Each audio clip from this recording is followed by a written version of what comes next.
Hello everyone, मैं Lavkush Upadhyay biology faculty at Dakshina स्वागत करता हूं आप सभी का दक्षिणा ई लर्निंग प्लेटफॉर्म पे। तो आज का जो हमारा टॉपिक है lecture number 6 of reproductive health. In my last class I already have discuss in detail about the STDs यानी कि sexual transmitted disease that I already had discussed in my last class. So today I am going to discuss about another very important topic that you called infertility. तो आज मैं जो discuss करने जा रहा हूं जिसको आप कहते हैं infertility, right? So what is exactly infertility? You must understand about the infertility, right? Types of infertility I will discuss, and after that I will discuss about the causes of infertility in male as well as causes of infertility in female. Everything I will discuss in this topic. So listen carefully about this topic. So infertility, first of all you have to define the infertility. Infertility है क्या exactly? You must understand about this. You know what is infertility? You know infertility. You know what is this? Infertility this is the inability of conceiving. So inability of conceiving that you call infertility even after 1 or 2 year regular unprotected sex.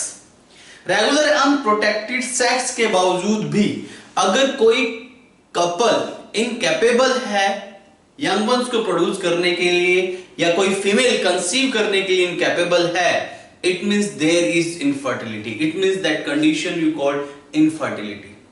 So infertility exactly what? This is actual में this is inability to conceive.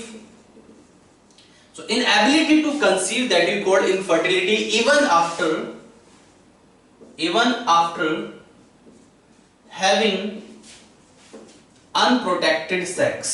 Unprotected sex के बावजूद भी अगर कोई female conceive नहीं कर पाती है, right, that you called infertility.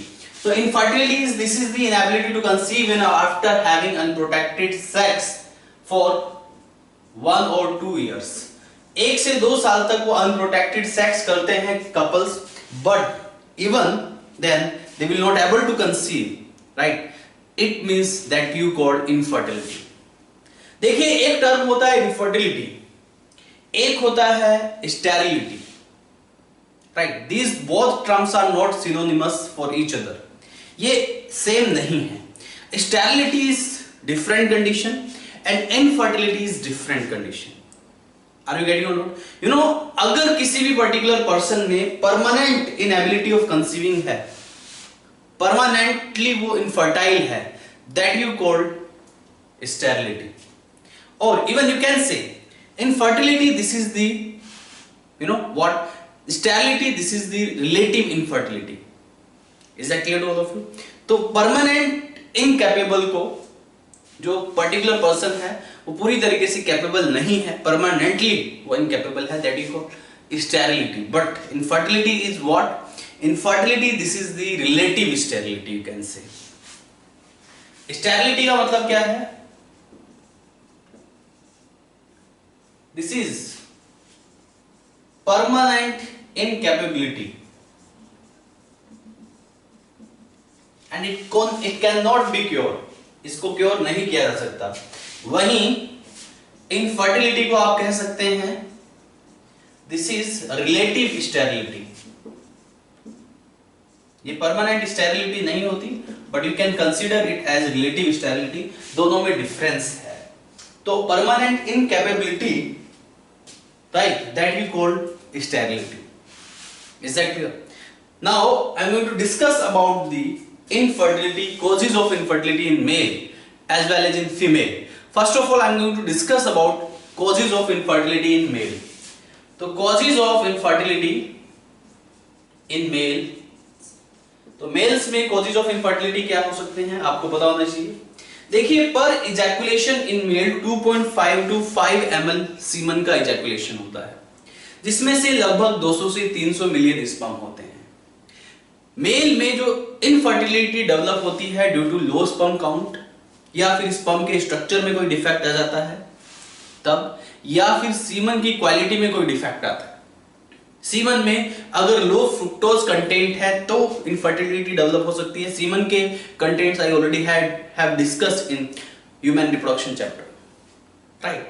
तो उसके जो कंटेंट्स है उसमें कोई प्रॉब्लम है सीमन के कंटेंट्स में, तो भी इनफर्टिलिटी की प्रॉब्लम डेवलप हो सकती है। There are so many reasons behind the developing of infertility in mails.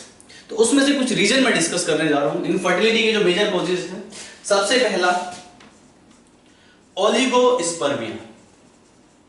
एक कंडीशन है जिसको आप कहते हैं ओलिगोस्पर्मिया, यानी कि लो स्पर्म काउंट। अगर किसी मेल में लो स्पर्म काउंट है तो उसकी वजह से वो इनफर्टाइल है। Is that clear? That you called oligospermia. बात समझ में आ रही? ऐसे ही दूसरी कंडीशन एजोस्पर्मिया। एजोस्पर्मिया का मतलब है if in any male there is absence of sperm in semen. अगर उसमें एब्सेंस और नियर एब्सेंस ऑफ सीमन है, स्पर्म है in semen, that you called azoospermia. That is also a infertile condition in male, right? तो azoospermia, near absence of sperm. तो अगर sperms की absence है तो एजोस्पर्मिया। तीसरा है एस्थेनोजूस्पर्मिया। एस्थेनोजूस्पर्मिया का मतलब क्या है? Low sperm count, near absence of sperm in azoospermia. Asthenozoospermia exactly क्या है? You must understand about this. Asthenozoospermia का मतलब है if there is any defect in the motility of sperm, that is called asthenospermia. Is that clear? So this is the defect in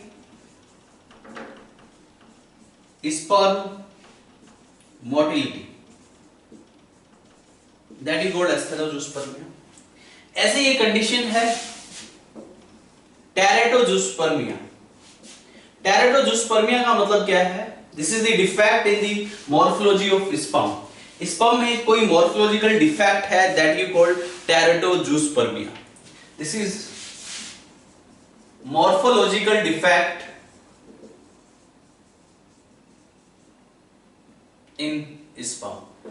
तो sperm में कोई morphological defect है, that you called teratozoospermia, जिसको आप टेरेटोजूस्पर्मिया कहते हैं, राइट? तो ये कुछ कंडीशन है जिसकी वजह से स्पर्म काउंट कम होता है या स्पर्म के स्ट्रक्चर्स में कुछ डिफेक्ट है, तो इसकी वजह से मेल में स्टेरिलिटी डेवलप हो जाती है। और भी काफी सारी ऐसी कंडीशन है जिसकी वजह से मेल इनफर्टाइल हो जाता है। जैसे कि एक कंडीशन है हाइपरथर्मिया।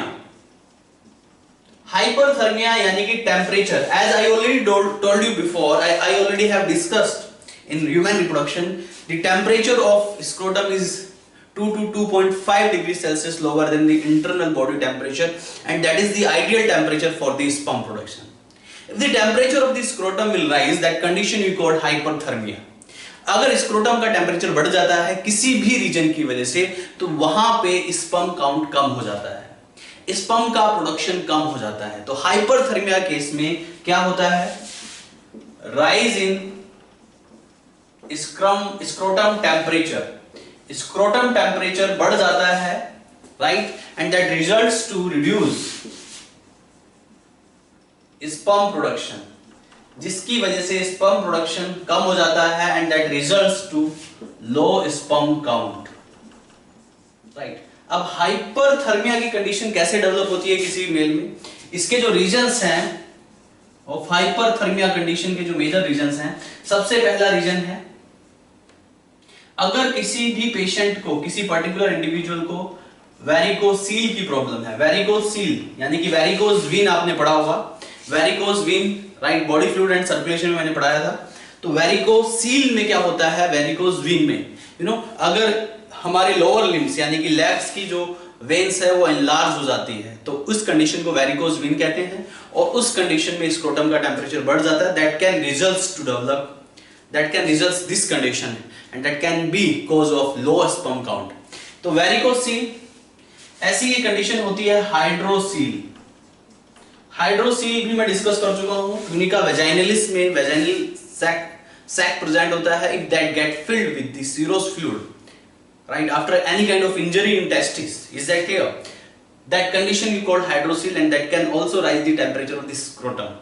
इसके अलावा किसी को फिलेरिसिस की प्रॉब्लम है, यानी कि एलिफेंटियासिस के केस में भी स्क्रोटम अफेक्टेड होते हैं। एलिफेंटियासिस ये ह्यूमन हेल्थ एंड डिजीज में पढ़ा चुका हूं। इस केस में भी स्क्रोटम का टेम्परेचर बढ़ जाता है।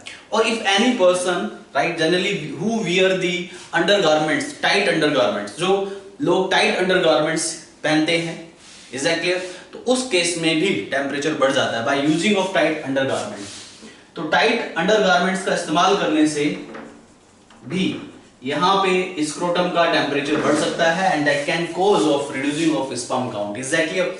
इसके अलावा यहाँ पे कुछ लोग ऐसे भी होते हैं जो जिनका प्रोफेशन होता है वो ऐसे जगह पे काम करते हैं जहाँ पे जनरली टेम्परेचर हाई रहता है।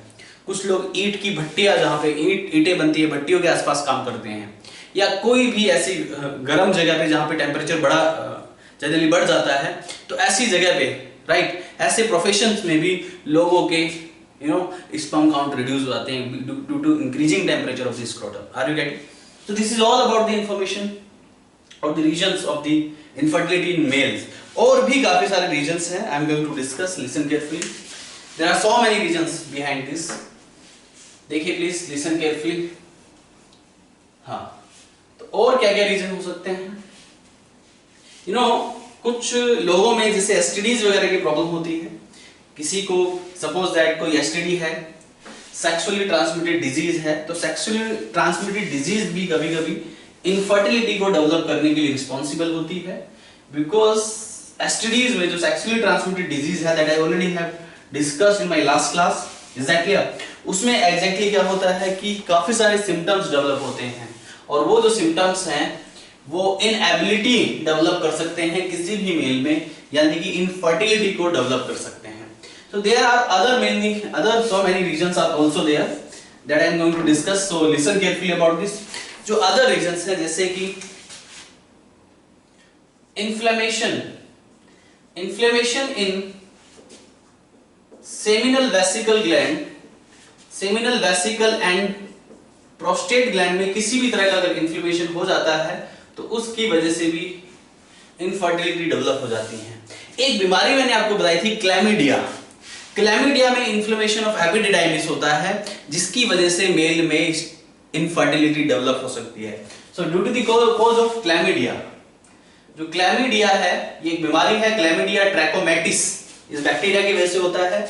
इसमें एक मैंने आपको सिम्टम लिखवाया था, inflammation of epididymis, inflammation of epididymis के इन्फ्लेमेशन हो जाने की वजह से राइट मेल में इनफर्टिलिटी डेवलप हो जाती है एंड क्लैमिडिया ट्रैकोमैटिस ये बैक्टीरिया का नाम है, is that clear to all of you?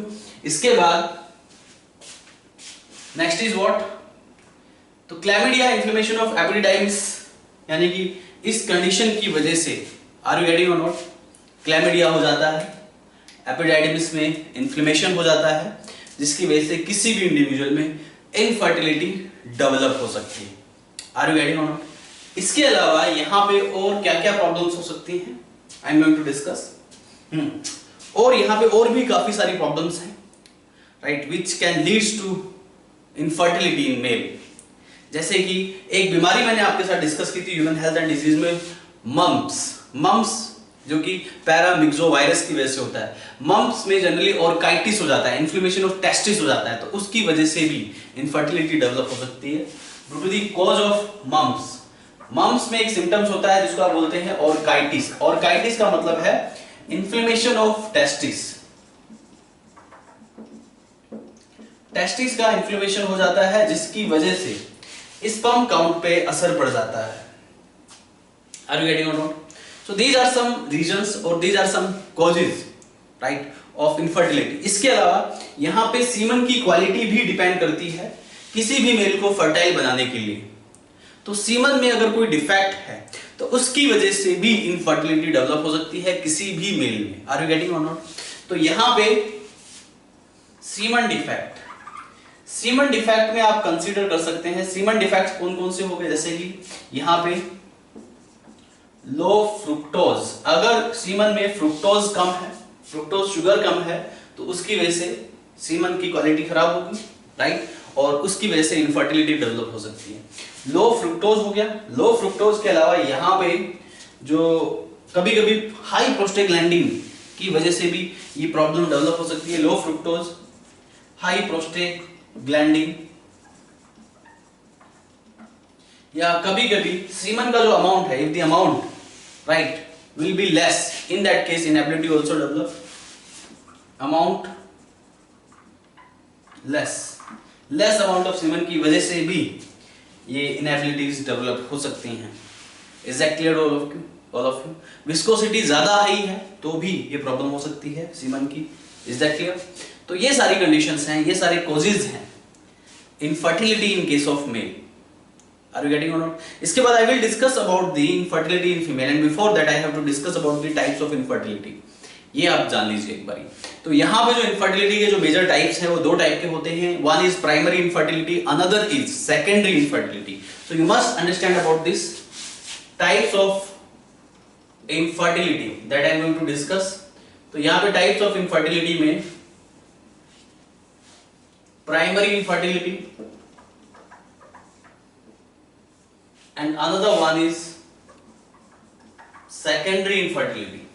जो प्राइमरी इनफर्टिलिटी है, अगर हम प्राइमरी इनफर्टिलिटी की बात करें तो प्राइमरी इनफर्टिलिटी जो डेवलप होती है, प्राइमरी इनफर्टिलिटी उसको कहते हैं इफ एनी पर्सन राइट, उसने अगर कभी कंसीव ही नहीं किया है, यानी कि उसमें प्राइमरी इनफर्टिलिटी है। If any person did not conceive before right, तो किसी पर्सन ने अगर पहले कभी कंसीव ही नहीं किया है तो उसको आप प्राइमरी इनफर्टिलिटी बोलते हैं, because the infertility at the beginning, वो बिगिनिंग से है। Is that clear? तो इफ द पर्सन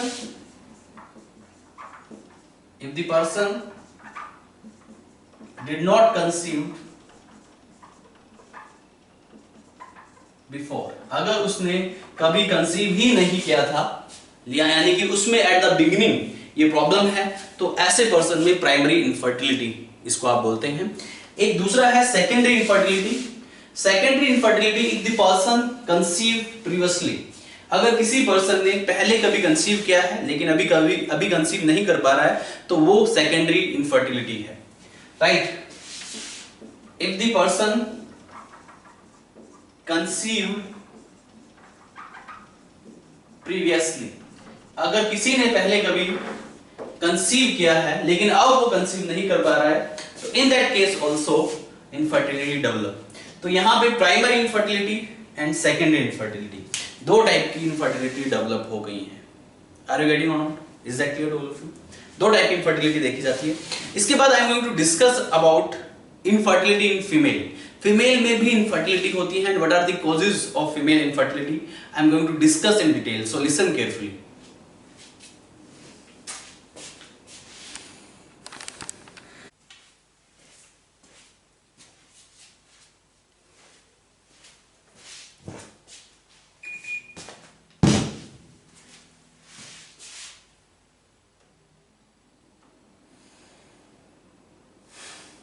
इसके बाद है causes of infertility in female. So listen carefully.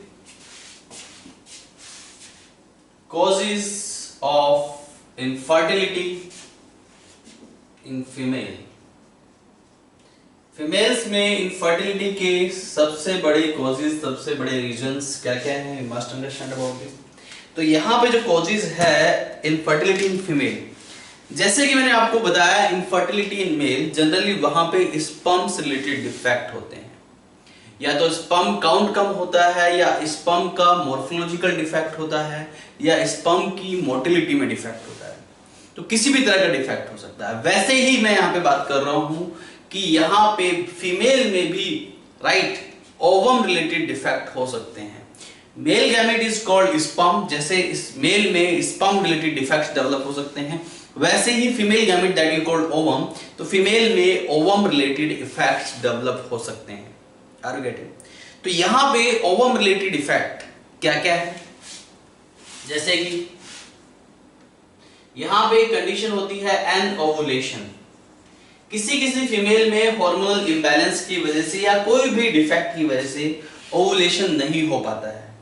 Ovum is there remain in Graafian follicle, female Graafian follicle से ovum को rupture नहीं कर पाती है। तो ऐसे केस में कंडीशन को आप एन ओवुलेशन कहते हैं। अगर ओवम रप्चर नहीं होगा तो फीमेल में इनफर्टिलिटी डेवलप हो जाएगी, क्योंकि एट द एंड वही ओवम स्पर्म के साथ फर्टिलाइजेशन होके फीमेल में कंसीविंग के लिए रिस्पॉन्सिबल होता है। तो यहाँ पे एन ओवुलेशन का मतलब होता है, इसको नॉन ओवुलेशन भी आप कहते हैं, यानी कि यहाँ पे ओवम रैप्चर नहीं होता है ग्राफ्टियन फॉलिकल से या फिर ओवरी से। Second condition is oligo ovulation. Oligo ovulation, oligo ovulation का मतलब यहाँ पे नंबर ऑफ ओवम्स जो है वो बहुत ही कम है। फीमेल में इररेगुलर मेंस्ट्रुअल साइकिल की वजह से या किसी भी डिफेक्ट की वजह से अगर female right properly ovum produce नहीं कर पाती है, number of ovum are very less, तो वहां पे इनफर्टिलिटी के डेवलप होने के चांसेस हो सकते हैं। तो यहाँ पे ओलिगो ओवुलेशन मतलब लेस ओवुलेशन। इसके अलावा हार्मोनल इंबैलेंस की वजह से भी प्रॉब्लम होती है। कुछ फीमेल में जनरली क्या होता है कि जो पिट्यूटरी हार्मोन होते हैं या हाइपोथैलेमिक जो गोनेडोट्रोपिन हार्मोन से रिलेटेड डिफेक्ट देखे जाते हैं, राइट। हार्मोन का फंक्शंस मैं आपको बता चुका हूं लास्ट चैप्टर में, तो हार्मोन से रिलेटेड डिफेक्ट की वजह से भी प्रॉब्लम्स डेवलप हो जाती है। हार्मोनल डिफेक्ट्स जैसे कि गोनेडोट्रोपिन का प्रॉपर सिक्रेशन नहीं हो पाता है, और पिट्यूटरी हार्मोन्स को भी आप इसमें कंसीडर कर सकते हैं। तो गोनेडोट्रोपिन हार्मोन्स या पिट्यूटरी हार्मोन के लेवल पे अगर कोई डिफेक्ट है तो बाकी एस्ट्रोजन और प्रोजेस्टेरोन हार्मोन सीक्रेट नहीं होंगे। As you know progesterone is very essential for maintaining the pregnancy. Is that clear? इसके अलावा यहाँ पे और भी बहुत सारी प्रॉब्लम है। डिफेक्ट्स ऑफ थायराइड ग्लैंड, किसी फीमेल को हाइपोथायराइडिज्म की प्रॉब्लम है, less secretion of thyroxine hormone होता है, तो उस केस में भी उस फीमेल में इनफर्टिलिटी डेवलप हो सकती है। या एड्रिनल ग्लैंड, या किसी फीमेल में एड्रिनल ग्लैंड का डिफेक्ट है तो उस केस में भी इनफर्टिलिटी डेवलप हो सकती है। तो यहाँ पे defects of thyroid gland and adrenal gland can develop the infertility in case of female. इसके अलावा यहाँ पे और भी प्रॉब्लम्स हो सकती हैं, problems related to fallopian tube. अगर फीमेल की फैलोपियन ट्यूब में कोई डिफेक्ट है, वो फैलोपियन ट्यूब ओवम को कैप्चर नहीं कर पा रही है, उसमें सीलिया नहीं है, उसमें प्रॉपर मोटिलिटी नहीं हो पा रही है, तो उस केस में भी इनफर्टिलिटी डेवलप हो सकती है। Defect of fallopian tube, defect of fallopian tube, right. इसके अलावा अगर फीमेल में जैसे कभी कभी फीमेल में ट्यूमर देखे जाते हैं, जैसे कि सर्वाइकल ट्यूमर जैसी प्रॉब्लम डेवलप हो जाती है, तो अगर या फिर यूटेराइन ट्यूमर जैसी प्रॉब्लम हो जाती है, तो उस केस में भी फीमेल में इनएबिलिटी या इनफर्टिलिटी डेवलप हो जाती है। जैसे कि formation of cervical tumour and uterine tumour की वजह से भी फीमेल में प्रॉब्लम डेवलप हो सकती है। Is that clear all of you? Cervical tumour और uterine tumour can results in inability or infertility in female. Is that clear?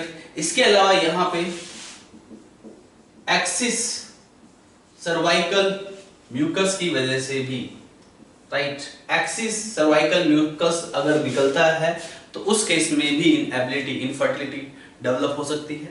Is that clear all of you? और भी काफी सारे रीजंस हैं, but these are the major reasons of infertility in female. एक reason आप और लिख सकते हैं यहाँ पे, हाइपर प्रोलैक्टिनेमिया। हाइपर प्रोलैक्टिनेमिया का मतलब है यहाँ पे एक्सिस सिक्रेशन ऑफ प्रोलैक्टिन।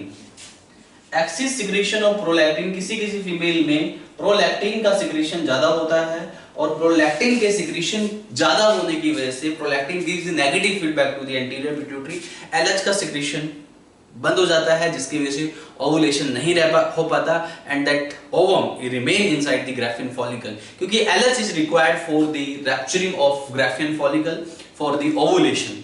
तो हाई प्रोलैक्टिन की वजह से यहाँ पे एलएच जो सर्ज है वो डेवलप नहीं हो पाती, and that is very essential for the ovulation, and female में ovulation will not able to take place. तो ऐसे केस में भी इनफर्टिलिटी डेवलप हो जाती है इन case of female. So these are some conditions, these are main causes of infertility in female as well as main causes of infertility in male. Male में मैंने एक दो इनफर्टिलिटी आपको और बतानी थी, मैं बता देता हूँ। क्लाइनफेल्टर सिंड्रोम, ये जेनेटिक्स में हम पढ़ाते हैं, उस केस में भी मेल में इनफर्टिलिटी डेवलप हो जाती है। या कोई मेल अल्कोहल का कंजप्शन ज्यादा करता है, तो उस केस में मेल की बात करूं मैं, इनफर्टिलिटी डेवलप हो सकती है। अल्कोहल ज्यादा एक्सेस अमाउंट में कंज्यूम करने से स्पर्म काउंट कम हो सकता है। इसके अलावा कुछ एंटी डिप्रेसेंट ड्रग्स की वजह से भी इनफर्टिलिटी कंडीशन डेवलप हो जाती है। एंटी कन्वल्सेंट ड्रग लेने की वजह से भी इनफर्टिलिटी डेवलप हो जाती है। तो ये कुछ पॉइंट्स भी आप ऐड कर सकते हैं। इसके अलावा हम बात करते हैं another and the last topic of this chapter that we called ART। अभी जो इनफर्टिलिटी है किसी में भी हो सकती है। ये इनफर्टिलिटी मेल में, फीमेल में, किसी में भी हो सकती है। जनरली जो कपल होता है उसमें हम ब्लेम करते हैं फीमेल को। अगर कोई फीमेल कंसीव नहीं कर पाती तो हमेशा फीमेल को ब्लेम किया जाता है कि फीमेल इनफर्टाइल है एंड ये will not capable to produce young ones. Is that clear? और कई जगह पे तो ऐसे भी केसेस देखे गए हैं कि अगर कोई फीमेल कैपेबल नहीं हो पाती है यंग वंस को प्रोड्यूस करने के लिए तो रीमैरिज भी हो जाती है without checking the problems inside the male. तो यहाँ पे दोनों में ही प्रॉब्लम के इक्वल चांसेस हो सकते हैं। जरूरी नहीं है कि हमेशा किसी फीमेल में ही इनफर्टिलिटी की प्रॉब्लम डेवलप हो। मेल में भी इनफर्टिलिटी के इतने सारे रीजंस मैं आपको बता चुका हूँ। मेल भी इनफर्टाइल हो सकता है। So never always blame to the female only for the infertility. Is that clear to all of you? But because such problems can also happen with the male also, right? तो ये problems male में भी हो सकती है। Is that clear to all of you? इसके बाद now I'm going to discuss about, अब ये इतनी सारी problems हैं related to the infertility, right? Infertility that will also be known as relative sterility। अब यहाँ पे इन infertility को दूर करने का हमारे पास solution क्या है? हम किस तरीके से इन problems को address कर सकते हैं? You must understand about this. So we have the solution, and the biggest solution we have that we called ART, assisted reproductive technology। ये सारी वो मेडिकल टेक्नोलॉजी है जिससे कि हम इस्तेमाल करके किसी भी इनफर्टिलिटी प्रॉब्लम को दूर कर सकते हैं if that is possible। Is that clear? बात समझ में आ रही है? ART का जो इस्तेमाल किया जाता है every 3 cycles of ART जो होती है बहुत ही एक्सपेंसिव होती है। This is the last solution for the infertility. ये हमेशा एक एज ए लास्ट सॉल्यूशन हम जो है इस्तेमाल करते हैं इनफर्टिलिटी में के तौर पे। अदरवाइज तो we can use also some medical drugs, even medicine का भी इस्तेमाल करके इनफर्टिलिटी को दूर किया जा सकता है। बट अगर सारे मेथड्स हमारे फेल हो जाते हैं तो at the end we use assisted reproductive technology. Exactly इसके जो फेलियर चांसेस हैं, मैंने बोला out of 3 cycles 1 cycle will be successful in ART, यानी कि यहाँ पे 3 टाइम्स रिपीट करने पे एक बार वहां पे सक्सेस होते हैं ART टेक्निक को इस्तेमाल करने के तौर पे। तो इसके ये फेलियर चांसेस भी हो सकते हैं और ये बहुत ही एक्सपेंसिव टेक्निक्स होती हैं। So I am going to discuss in detail about the ART now, so listen carefully. Next is ART, यानी कि assisted reproductive technology, that I am going to discuss now। ART or the assisted reproductive technology that I am going to discuss now, listen carefully।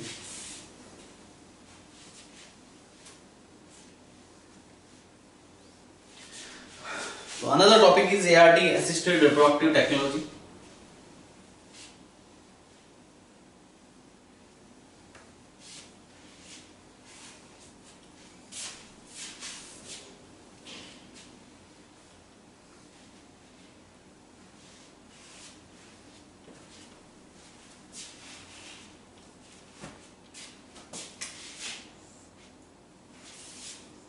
ART, assisted reproductive technology।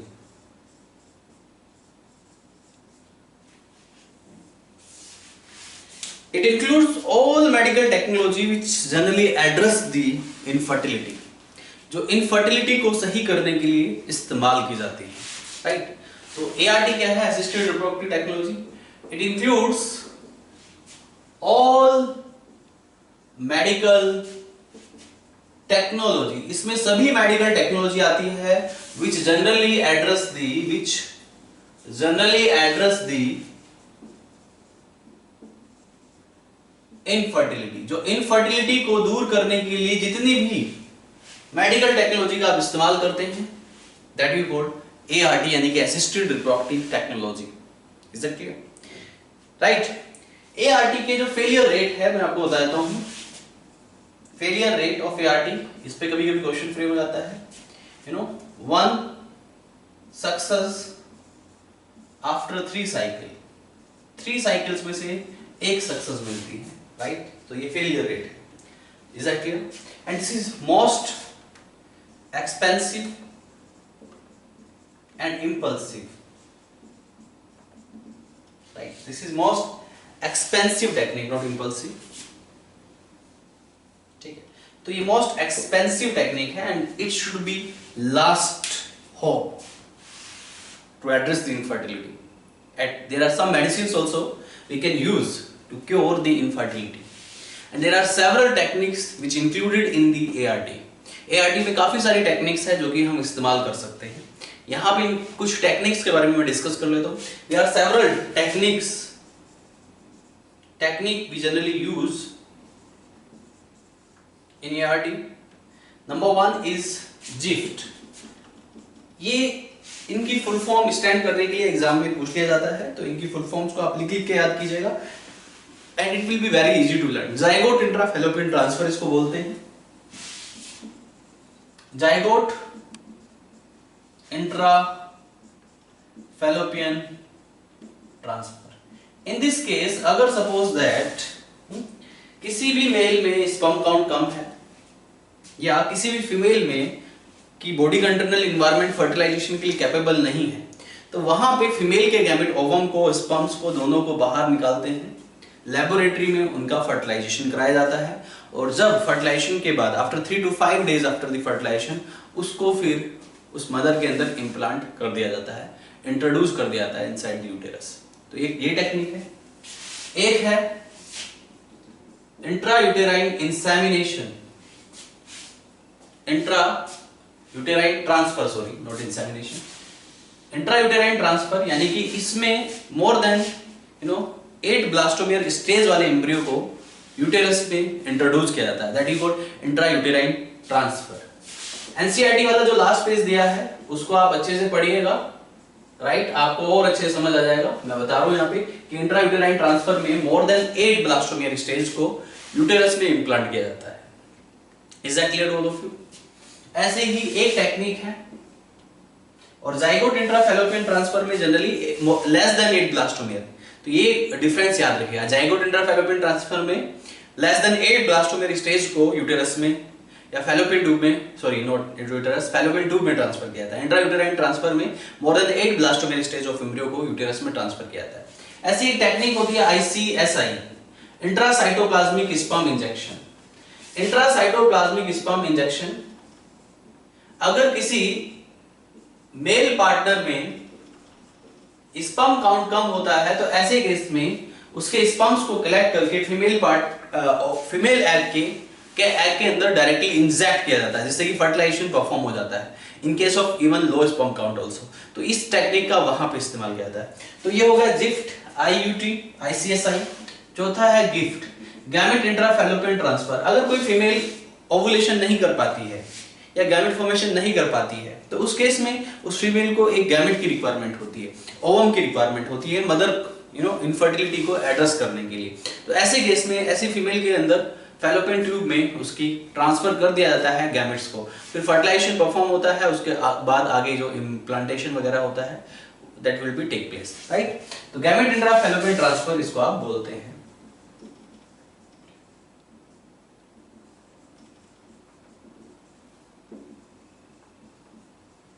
ऐसी techniques का इस्तेमाल करके world में पहली बार एक baby तैयार किया गया जिसको टेस्ट ट्यूब बेबी बोलते हैं। If you use in vitro fertilisation और जाइगोट इंट्राफैलोपियन ट्रांसफर, तो इन विट्रो फर्टिलाइजेशन टेक्निक का इस्तेमाल करके टेस्ट ट्यूब बेबी बनाया जाता है। एग्जैक्टली इसको टेस्ट ट्यूब में नहीं बनाया जाता, फर्टिलाइजेशन आउटसाइड द बॉडी होता है और बाकी उसका जो आगे फर्दर डेवलपमेंट होता है that will take place inside the mother body, right. तो इस IVF टेक्नोलॉजी का इस्तेमाल करके टेस्ट ट्यूब बेबी बनाए जाते हैं, राइट। इनको टेस्ट ट्यूब बेबी कहा जाता है। अगर आप इन विट्रो फर्टिलाइजेशन का इस्तेमाल करके, राइट, फर्टिलाइजेशन को परफॉर्म करते हैं आउटसाइड दी बॉडी, राइट, तो इस जो उससे पैदा होने वाला जो बच्चा है वो इन विट्रो फर्टिलाइजेशन का जो रिजल्ट है उसको टेस्ट ट्यूब बेबी कहेंगे। वर्ल्ड में पहली बार जब टेस्ट ट्यूब बेबी बनाया गया, it was 25 July 1978। Louise Joy Brown नाम का एक first test tube baby of the world, it was developed in England. उसके कुछ महीनों बाद, 2-3 महीनों बाद, राइट, 3 अक्टूबर को 1978 में इंडिया में पहला जो टेस्ट ट्यूब बेबी बनाया उसका नाम है कनुप्रिया अग्रवाल। डॉक्टर सुभाष मुखोपाध्याय ने उस टेस्ट ट्यूब बेबी को डेवलप किया था। Is that clear to all of you? तो ये कुछ टेस्ट ट्यूब बेबी के बारे में इंफॉर्मेशन है। तो this is all about infertility, right, and this is all about this chapter. इसके साथ infertility, ART assisted reproductive technology मैंने डिस्कस कर दिया इस लेक्चर में। इसी के साथ ये चैप्टर यही कंप्लीट होता है। इसके बाद मिलते हैं नए टॉपिक के साथ, नए चैप्टर के साथ। तब तक के लिए thank you very much, bye bye, take care.